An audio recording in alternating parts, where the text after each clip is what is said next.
Hey there, everybody. Brad Geiger here with another episode of Webcomics Confidential. And today we're going to talk about something that is so important, I think, to succeeding in any kind of business venture. We're going to talk about how it applies directly to webcomics, but I think this is fairly universal. And it's as important to webcomics as art, writing, and web technology. And that is understanding this concept, cargo cult mentality. This is a big one. This is something that once you see it, you can't unsee it. Once you learn how to recognize it, and I encourage you to do that, once you learn how to see it, you're going to see it happening all over the place. And hopefully it'll help to guide your own decision-making process. To understand it, let's go and take a look at some of the historical roots of cargo cult mentality. This is something that goes back to 1885. The first recorded cargo cult was in the Fiji Islands, but the most popular one would have been around the Melanesian Islands during the years during and after World War II. A small population of indigenous people observed right in front of their front doorstep the largest war ever fought by technologically advanced nations. The Japanese arrived first with a great deal of supplies, and then the Allied forces followed. The vast amounts of military equipment and supplies that both sides airdropped to troops on these islands meant drastic changes to the lifestyles of the islanders, many of whom had never seen outsiders before. Manufactured clothing, medicine, canned goods, foods, tents, weapons, and other goods arrived in the vast quantities by the soldiers, who often shared it with some of the islanders. This was true of the Japanese army as well. From the end of the war, the military abandoned the air bases and stopped dropping cargo. In response, charismatic individuals developed cults among remote Melanesian populations that promised to bestow upon their followers deliveries of food, arms, jeeps, and so forth. In attempts to get the cargo to fall by parachute or land in planes or ships again, islanders imitated the same practices they had seen soldiers, sailors, and airmen use. Cult behaviors usually involved mimicking the day-to-day activities and dress styles of U.S. soldiers, such as performing parade ground drills with wooden or salvaged rifles. The islanders carved headphones from wood and wore them while sitting in fabricated control towers. They waved landing signals while standing on the runways. They lit signal fires and torches to light up runways and lighthouses. And, of course, the airdrops never came. That's because they saw this thing happening. They couldn't understand it. I mean, listen, they're not stupid, but they had never been exposed to this technology before. It was like if somebody from 10 years in the future came to me when I was sitting in college in the 1990s and handed me an iPhone. I wouldn't know what to do with it, right? So they tried to mimic what they saw happening in front of this so that they could get the same results. The problem was, obviously, they didn't know how that thing that they were mimicking actually worked. So they were mimicking the parts of it that they could see. They were mimicking the parts of it that they could understand, and they were hoping to get the same results. Now, when we think about a bunch of islanders marching back and forth their island dressed up like GIs and sitting on top of a wooden flight control tower with wooden headphones on their heads, it kind of makes you chuckle a little bit. But leave that sense of superiority at the door, because you do the same thing all the time. And you make, if you're like me, before I started to recognize this, you've probably made a ton of bad decisions based on cargo cult mentality. We look, and I'm going to tell you some that come directly from me, some terrible cargo cult mistakes I made. This is something that you just look around and you see it all the time.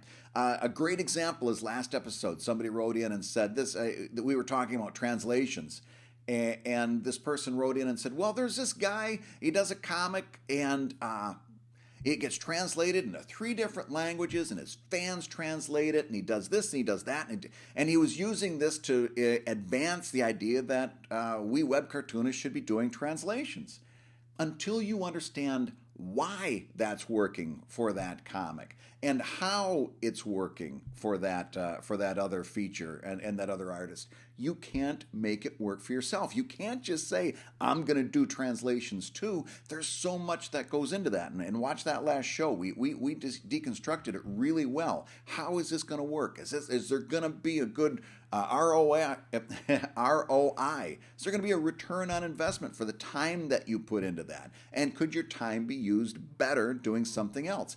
Until you understand the how and the why, just doing something because someone else is successful doing it is cargo cult mentality, and it's going to lead you down the wrong path almost every time. Unless you're, every now and again a blind squirrel finds an acorn, but usually, unless you're incredibly lucky, you're going to get led down the wrong path, trying to follow what other people are doing. Here's another great example that comes right from Webcomics. I take a look at all the people doing these enamel pins. Because why? Because Penny Arcade does them, and they're immensely popular. And so the thinking is, well, pins must be popular. I'm going to do little enamel pins. They're a very high cost comparatively to other comparable merchandise. It's a very high buy-in, very low profit, and they quickly find out that their pins aren't nearly as popular as the Penny Arcade pins. Why? Because Penny Arcade has built a whole trading system. They've got a perceived value around these pins, and your pin doesn't fit into that. Your pin isn't traded on their little stock exchange. All right? Penny Arcade can make this work. Why? Because number one, they're dealing in volume. They've got the ability to get a bunch of these pins made. They can bring the unit cost down. They can make it profitable for them. They can they've built a little stock exchange based on their pins. So certain pins have a higher perceived value. There's all kinds of things going on there that I can't do and you can't do. Particularly the volume. I don't have the ability to crank out pins in volume that I'm going to make a noticeable, a significant profit on these. I'm going to bet that you're probably in the same boat. I don't even know that I'm particularly interested in doing them as like a Kickstarter add-on or something like that. I'd have to really do the math on that to see that it's going to be worth the time and the effort that I'm going to put into that. Especially when you take a look at most of these Kickstarters that I do, probably similar to you, is a book, and I can ship those things media mail and get a tremendous knockoff on the price. As soon as you put something in that package that ain't printed material, printed bound material particularly, you technically don't qualify for media mail. That's the reading on the regulations that I've done, and I don't know that I feel particularly comfortable putting pins in those packages and sliding them through as media mail. For me, that's a risk I'm not willing to take. So what's with the pins? I don't get it. I guarantee there's not from the research I've done into them. I don't see a huge profit on them. There's a very high buy-in, unless you can again anticipate a fantastic demand on those. I don't get it. So the pins are another example of cargo cult mentality. This person's doing it, so I'm going to do it, and I'll be successful just like that person's successful. Until you understand the why behind the success, you can't replicate it. Here's another one right from me. This is one that I guarantee if you walk down any comic convention, you will catch, I bet you 60% of Artist Alley doing this one. Pricing a book. And if you want to, I'm not going to go through all the math right here, but if you really want a good primer on how to price a book, do a search. Use that search engine on the right-hand column of webcomics.com. I'll walk you through in a post there the step-by-step how you figure out what the price of your book should be. Instead of doing that math, I'll bet you 60% of Artist Alley is doing this. Well, DC has a graphic novel for $20, so my graphic novel is going to be $20. Oh man, how many? Be honest. How many books have you priced, and how much merchandise in general have you priced because you see somebody else has the similar price. So you figure, and it makes logical sense, you figure, well, that's the market value. That's the going rate for a book, so that's what my book should be. Unfortunately, because that price does not take into account very important things, not the least of which is unit cost. Since it doesn't take into account unit cost and a few other factors, it's shooting up in the air and hoping you hit a target somewhere. It's blind scattershot mentality. It's cargo cult mentality. All right.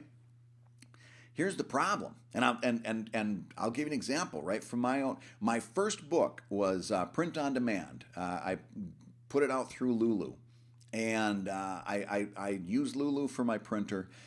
It had a barcode, it had the whole thing. I was ready to go, and I pitched it to Diamond Comics Distribution to get it into comic shops.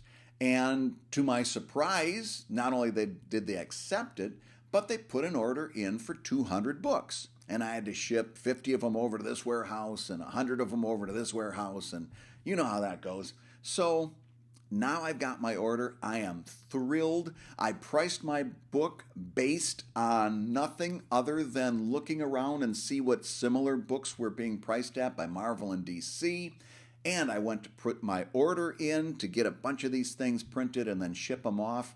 And by the time I had them printed, shipped to my house, and then shipped to the different warehouses, I was in the hole about $100, $200.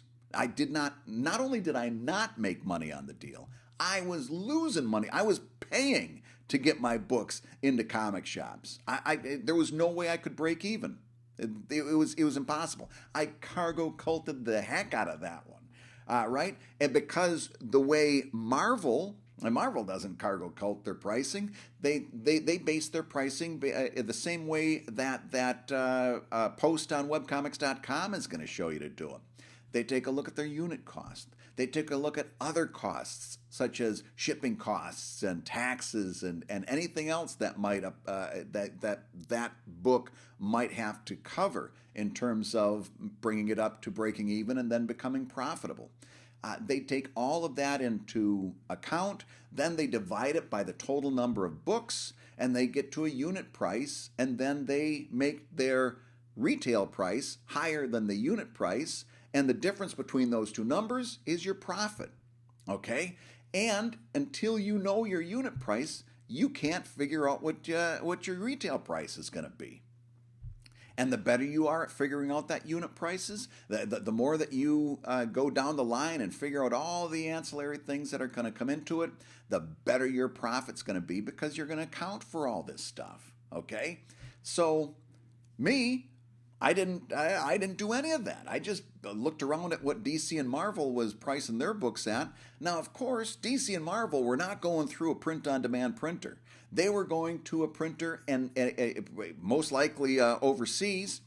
Not only were they getting cheap printing done, but they were where I was printing 200, they were printing 200,000. And that volume brings their unit price really, really low. Or I guess the unit cost. That brought that number very, very, very low. And they could afford to price their book lower because their unit cost was so much smaller, they could still make a profit. My unit cost was so big that it actually outstripped the retail price. There was no way the retail price was going to cover all of the costs involved with doing that book. I took a bath on it. There's no other way to put it. I tried everything. I pulled out every stop. I took a bath on that first book, and I learned a very important lesson about cargo cults. Here's the bottom line with cargo cult mentality. Before you make the decision that you're going to do something, and especially if you're making it on the basis of someone else is doing it and they're being popular with it, or it's working out well for them.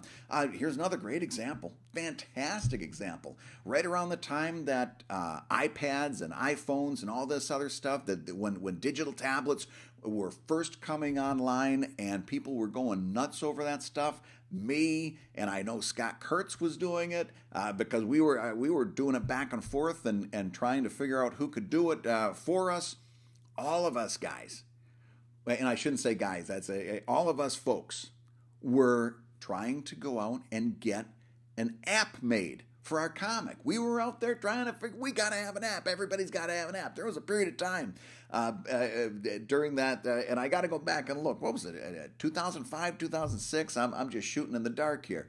But there was a period of time that all of us felt the tremendous need to have an app made.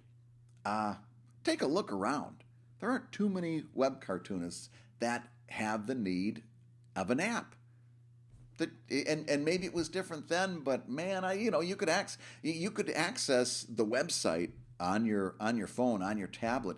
None of us really needed an app. None of us really understood what an app did or how apps were being used, particularly in the early days of digital tablets. All we saw was that everybody had an app and we needed one too. We didn't stop and figure out the how and the why of it. We just needed an app, or so we thought. Take a look around. You'll see this mentality left and right. Once you understand cargo cults, you can start to kind of inoculate yourself against it. You can vaccinate your brain against the cargo cult mentality, because when you start to make a decision based on someone else is doing it and they're successful, that light should go on in the back of your head. You should hear my voice, calling from that back cortex saying, "Wait a minute. Stop and figure out. Do you understand the how and the why?" The why is a big one. How you can figure out. You can figure out how this stuff works if you do a little bit of thought. The why it works. Why is this working for that person? That's the thing that you've got to really spend some time on and be very, very certain that you can replicate the why before you decide to go into it. So that's cargo cults. Fascinating concept. Please drop me a line. Let me know what you think. Give me a comment. Let me know if you agree. Let me know if you disagree. You can get more of this and every upcoming Webcomics Confidential at webcomics.com. I'm Brad Guigar. We'll see you next time.